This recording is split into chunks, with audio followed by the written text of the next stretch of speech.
Vous galérez à finir le mois? Regardez combien gagnent ceux qui vous font la morale à la télé. Rappelez-vous que ceux qui veulent vous taxer sont les premiers bénéficiaires de votre argent. Je peux aussi rappeler aux Français que le salaire moyen, par exemple, chez France Télévisions, c'est 72 000 euros par an. Ce qui situe le salarié moyen de France Télévisions dans les 9% des Français les mieux rémunérés. Les journalistes de Radio France, par exemple, disposent de 14 semaines de congés payés. On a une trentaine de directeurs chez France Télévisions qui gagnent plus que le président de la République, qui gagnent plus que de 200 000 euros Imaginez. par an. On a une cinquantaine de personnes chez France Télévisions qui disposent de véhicules de fonction ou de voitures avec chauffeur. Vous avez bien entendu. 72 000 euros de salaire moyen. 14 semaines de congés payés. Des chauffeurs pour les patrons. C'est ça le service public? Non, ça c'est le Club Med payé avec votre TVA.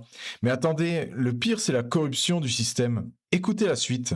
Vous voyez, en fait, sur toutes ces gabegies, sur, l'état grave financier qui fait peser un risque de faillite et de dissolution sur France Télévisions, sur les conflits d'intérêts qui minent aussi ces entreprises avec des dirigeants qui font des navettes entre des sociétés de production où ils sont grassement payés et l'audiovisuel public pour signer toujours plus de contrats pour ces sociétés de production, plus toutes les entorses au principe de neutralité que vous êtes nombreux à constater et je sais que Frontières fait preuve d'une grande vigilance pour parler et braquer le projecteur sur ces sujets.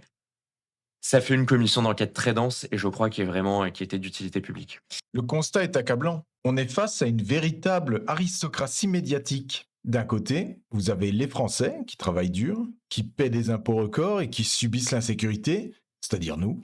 De l'autre, vous avez une petite caste parisienne gavée d'argent public qui s'enrichit via des sociétés de production copines et qui utilise nos chaînes de télé pour diffuser leur idéologie bien pensante.